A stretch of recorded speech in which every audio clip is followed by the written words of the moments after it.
Iyi mwumva ni radiyo ijwi ry'Amerika ivugira Washington DC mu Kirundi n'Ikinyarwanda. Banywanyi inshuti zacu mwese mwabonye ikingura. Mu Burundi turi ku mirongo migufi metero 25, 31 na 41. Naho mu Rwanda muradukurikira kuri FM 104 n'ibice bitatu. Mbanje kubifuriza wa gatandatu muhire kandi mbashimira rwose ko mwahisemo radiyo ijwi ry'Amerika.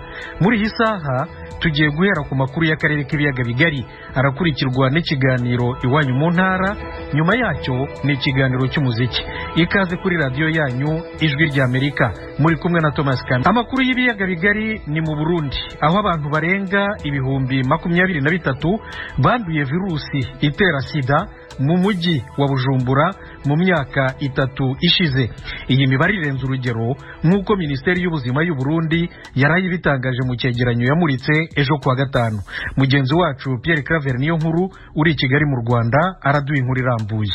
Ubushikiranganje bw'amagara y'abantu no kugwanya ikiza cyo mugera wa sida bwemeza ko ico kiza cabaye ndansa mu gisagara ca Bujumbura. Icegwa cakozwe no mugwi w'igihugu ujeje kugwanya uwo mugera cerekana ko mu myaka 3 iheze abanduye uwo mugera canke bamenye ko bawugwaye muri ico kiringo baringa ibihumbi 23 ku mugwa mukuru w'ubutunzi.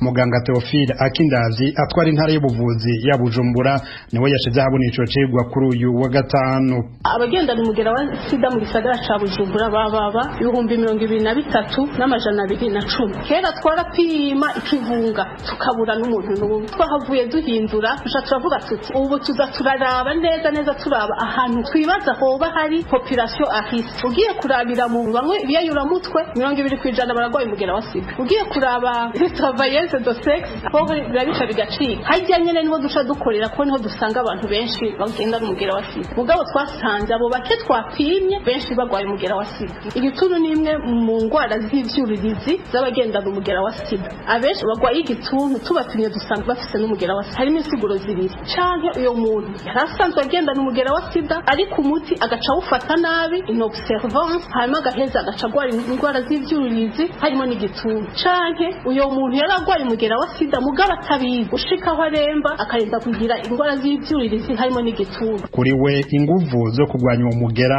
zaragabanutse mu myaka 5 iheze bivanye n'ibihe igihugu caciyemo by'umutekano muke nihagarikwa ry'imfashanyo mva makungu.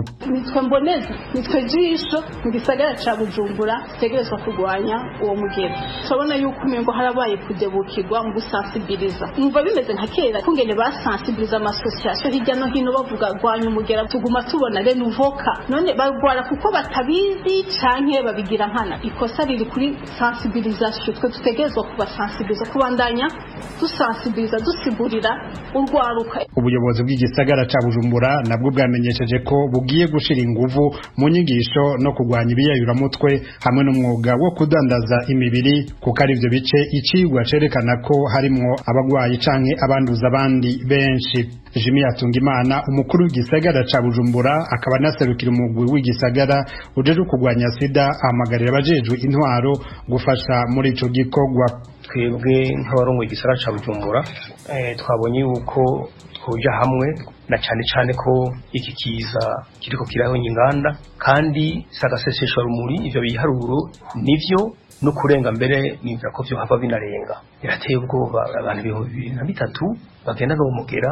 Ibituma abantu batamenya kwikingira n'ibindi nuko hariho ibiyayura mutwe banywa n'abajya badandaza imibiri nabo nyine bababwira yuko babigira kubera babanyoye ibiyayura mutwe. Hariho ibiganiro tuzoza turatunganya na cyane duhereye ku banyeshure mu buruhuko n'abandi mu kibano tubahimirize bajijuke ko ico kiza atanumwe kigera umutwe. Ikindi naco n'abajeje intwaro nabo nyene bomenya yuko umugera wa sida twongere turandurane mbere n'abadandaza ivyo biyayura mutwe haba inzoga haba y'amatabi akaze tubituza kugira ngo abene gihugu bacu tubakingire bihagije. Ico bikoze ubushikiranganje bw'amagara y'abantu burashima ko abafata imiti igabanya ubugwayi bw'umugera wa sida ARV mu mfunyapfunyo y'Igifaransa gifaransa biyongereye bakava ku bice 38% bakaja ku bice birenga 80%.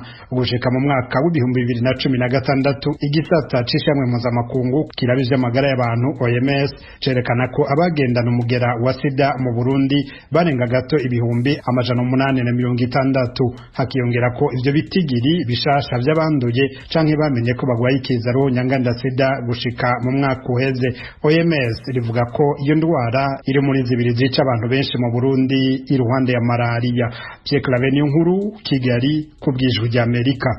Tugume mu rwego rw'ubuzima mu Burundi. Leta yashyizeho ibiciro bishya byo kwivuza no kubonana na muganga. Eloge Wilikaneza ukorera mu biro by'ijwi rya Amerika i Nairobi muri Kenya aratubwira uko biteye.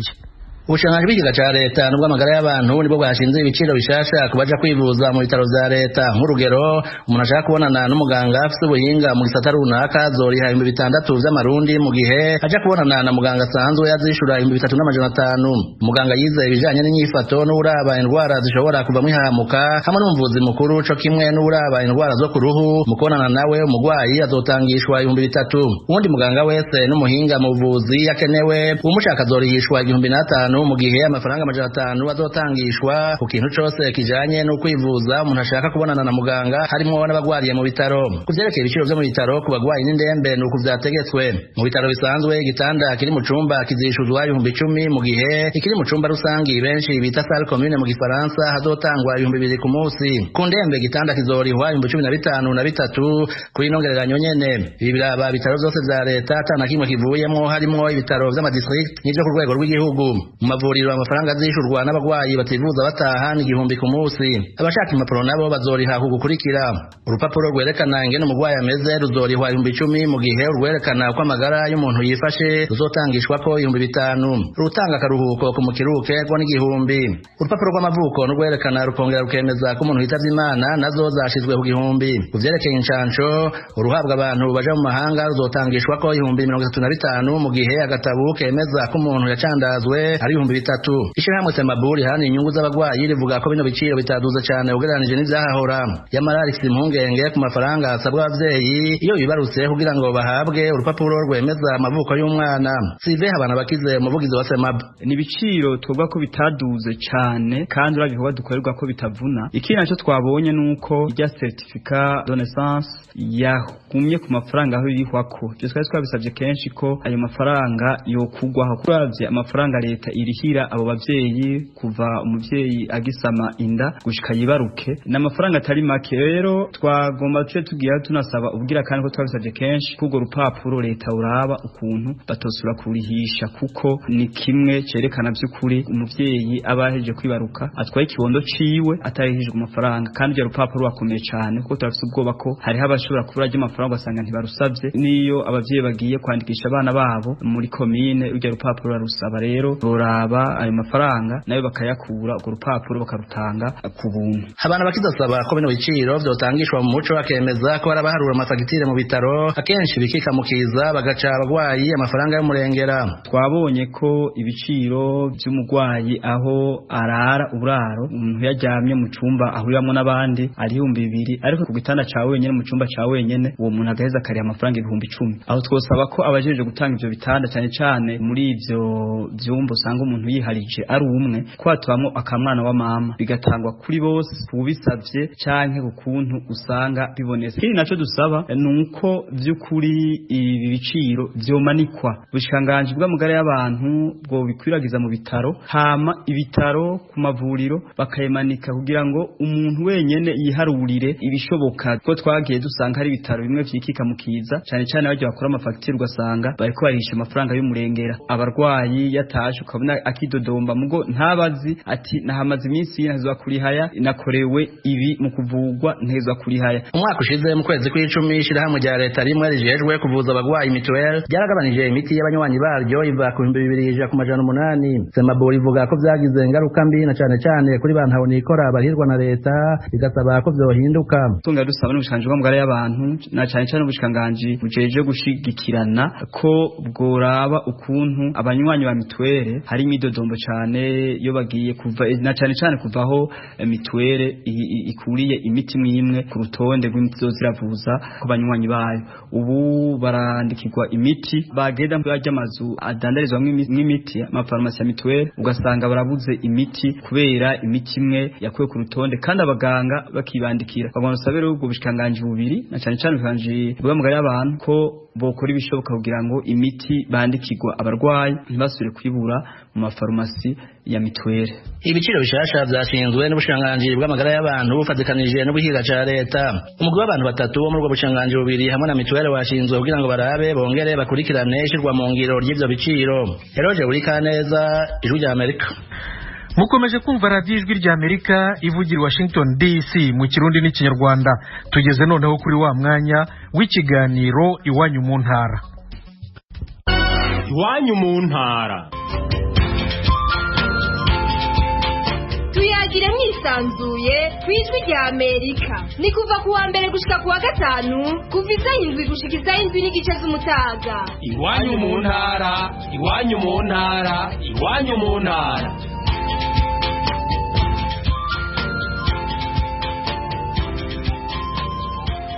Mu Rwanda abakristo ba diocese ya Cyangugu batangiye uyu munsi wa gatanu bafite umwepiskopi mushya, Musenyeri Edouard Sinayobye asimbuye Musenyeri Jean Damascene Bizimana witabye Imana mu kwezi kwa gatatu mwaka wa 2018 azize uburwayi.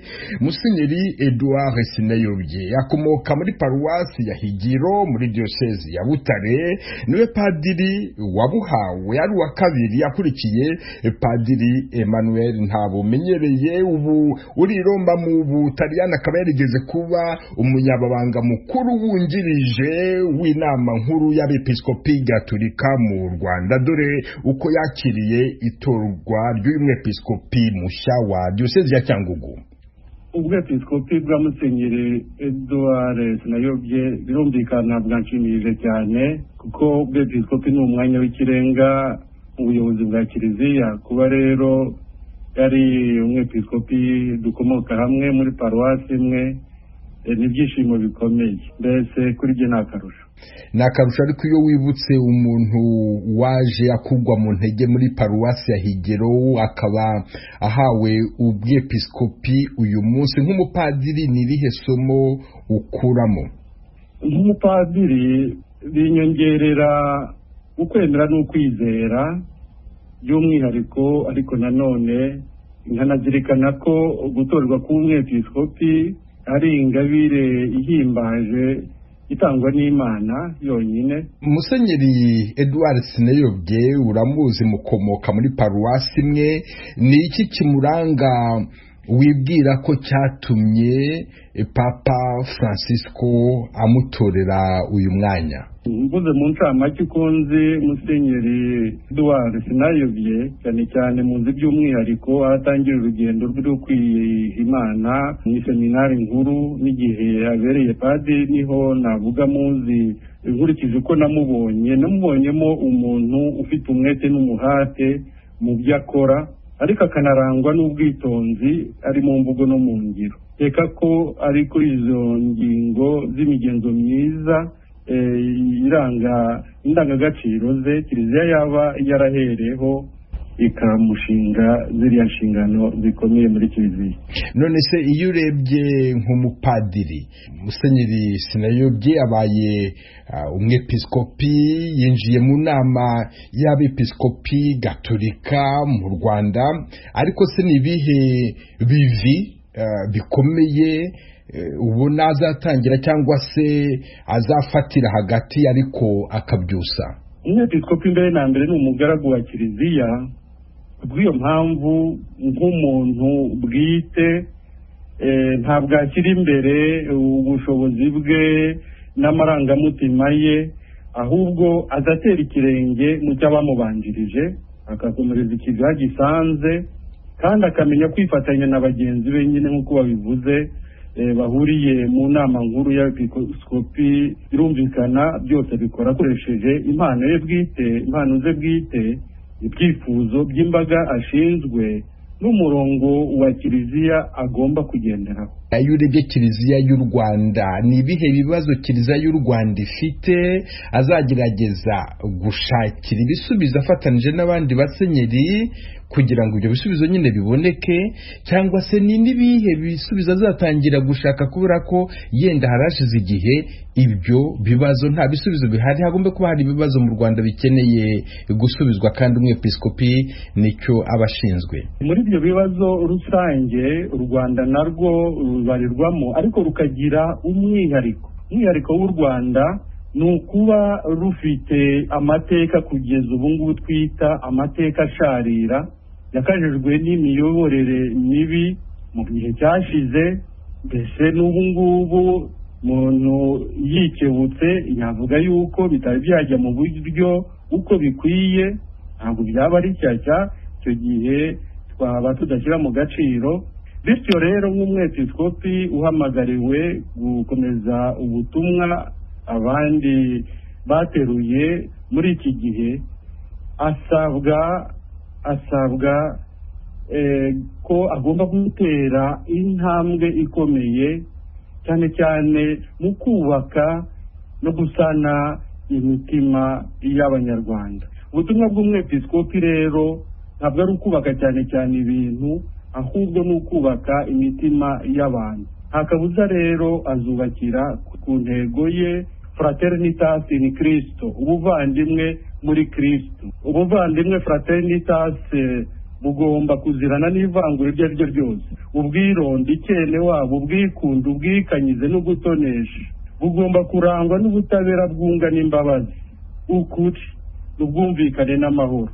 Ndakeka ko izo ndangagaciro zose Kiliziya izihuriraho na leta, ni ngombwa ko abatanije n'abandi azagira uruhare rukomeye mu kunoza ubwo bufatanye ku buryo inshingano za buri rwego zitabangamirwa n'iz'urundi rwego. Padiri Emmanuel Ntabumenyereye, ndagushimiye cyane. Murakoze cyane. bakunze baradijwe rya Amerika mutuye mu burasirazuba bwa Repubulika ya Demokarasi ya Kongo, tubararikire kujya mukurikira ibiganiro byacu ku maradiyo akurikira: Radio Communautaire La Voix de Mikeno ibunagana ni ku murongo wa FM 99 n'ibice birindwi. Radio Ngoma na Amani mu mujyi wa Baraka kuri FM 88 n'ibice 8. Radio Baraka FM nayo mu mujyi wa Baraka ku murongo wa FM 94 n'ibice 4. Radio Communautaire de la Vérité ikorera mu mujyi wa Kiwanja kuri FM 99. N'abadukurikira bari mu majyepfo ya Uganda mwakumva ibiganiro byacu kuri Radio Ijwi Riyobora Voice of Muhabura ku murongo wa FM 88 n'ibice 9. Ni Radio Ijwi ry'Amerika iminsi yose kuva kuwa mbere kugera ku cyumweru.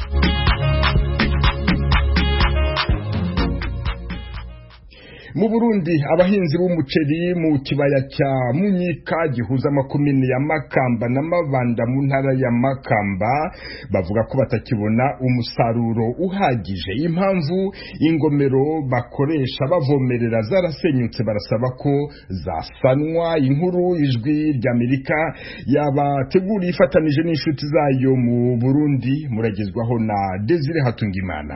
Abarimira muri uwo mwonga wa Munyika bavuga ko ingomero zitatu zahora zivomera uwo mwonga zimaze imyaka irenga 2 zisambutse, ibituma kurimira muri ico kibanza bitora nk'uko bano barimye umuceri babibwiye abakunzi b'Ijwi ry'Amerika. Hari itandukaniro rinini cyane uko ahora uruzi rwa Buyezi rwarahononye cyane, ubona ko ubu ruriko ruhasuka umusenyi cyo kimwe na kare hari umwimbu mwinshi, ariko biturutse ku uwo musenyi gwazanye abana benshi ntibarimye ngira n'ivyo mubona namwe kuva ndaharimira heze nk'imyaka ikwira 7. Itandukaniro rihari nuko inzuzi zateye kubera bivanye n'uruzi Buyezi kuntu ganaratera mu mirima. Ubu harasi barahujuje musenyi utwana amabuye banagana bahombera uko baragerageje kugenda bazibira biranka kubera uruzi kwabaye rwishi. Kako dutera umuceri no kuvuga ati uruzi rwaruzuye cyane uwa mbere ratwago, ubu ntawe dusubizamo kugira ngo ubuzima gume bubandanye. No kuvuga ho gwahora ruca kera gwarahasibije, no kuvuga ubu cyari cyarubonye. Abarimira muri uwo mwonga wa Munyikana cyane igiterwa cy'umuceri bavuga ko umwimbu wagabanutse cyane bagereranije no mu myaka ibiri iheze, bagasaba ko ingomero zahora zibafasha bakaronka umwimbu ushemeye imbere y'imyaka ibiri iheze zosanurwa.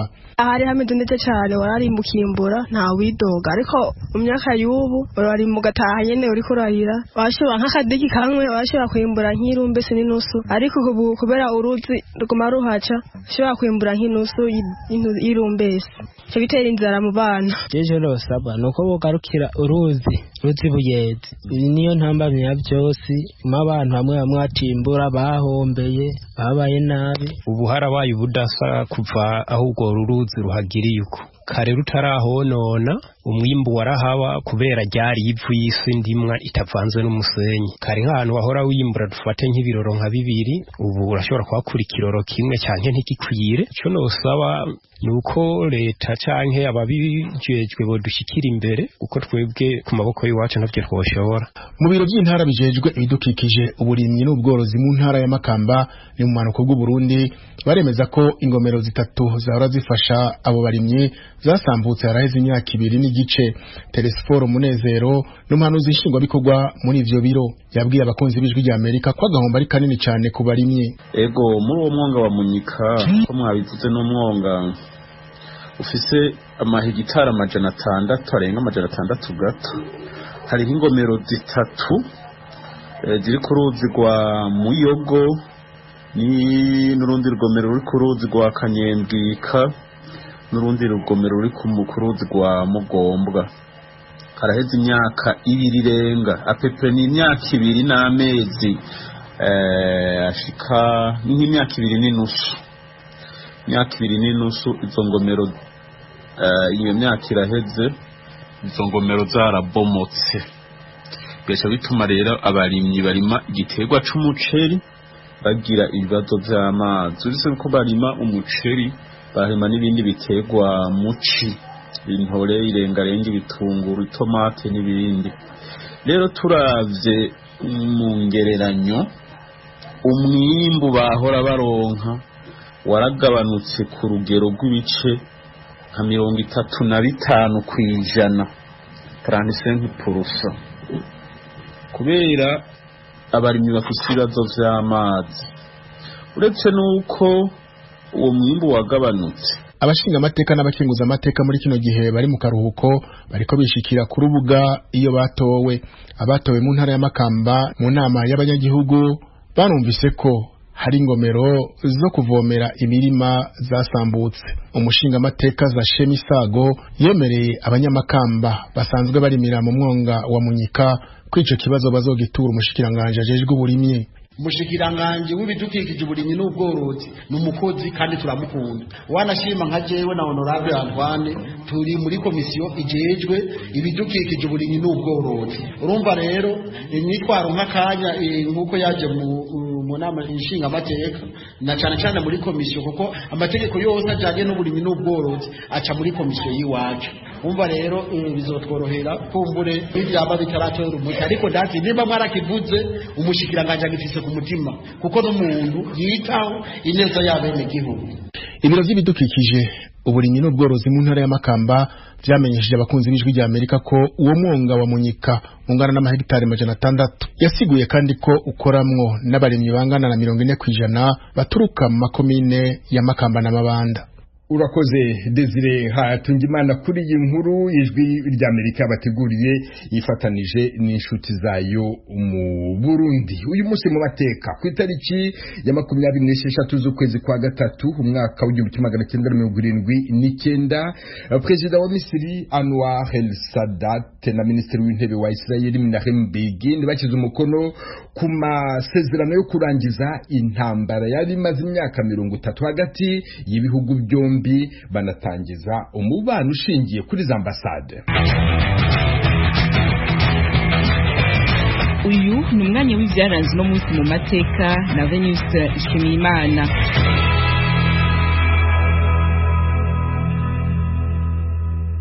mu mwaka w'igihumbi kimwe magana cyenda 77 mu kwezi kwa 11 nibwo Perezida Sadat yabaye umutegetsi wa mbere w'umwarabu wasuye Isirayeli, yabonanye na Minisitiri w'Intebe Menachem Begin ndetse afata n'ijambo imbere y'inteko nshinga amategeko Knesset yateraniye i Yerusalemu. Mu ijambo rye Anwar el-Sadat yabagejejeho uko abona hasinywa amasezerano yo kurangiza intambara yari imaze imyaka igera kuri 30. Ibindi bihugu by'Abarabu byakiriye nabi urwo rugendo rwe, ariko ibyo ntibyamuciye intege kubera ko yakomeje inzira y'amahoro, maze mu kwezi kwa 9 muri 78 yongera guhura na Minisitiri w'Intebe wa Isirayeli. Bahuriye Camp David muri leta ya Maryland, bahujwe na Perezida wa Leta Zunze Ubumwe za Amerika Jimmy Carter.